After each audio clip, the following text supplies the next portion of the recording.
To enable or disable Find My iPhone location service on iPhone 6, open iPhone settings. Tap Settings.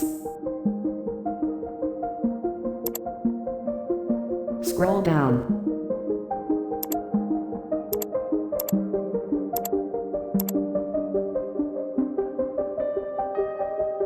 Tap Privacy.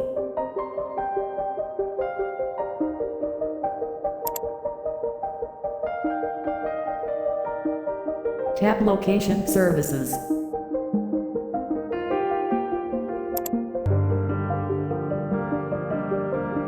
Tap Location Services, switch until green to enable. Tap System Services.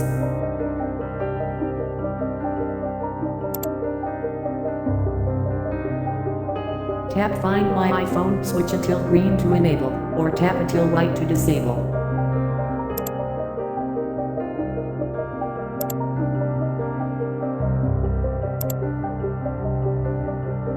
Thanks you for watching. Have nice day.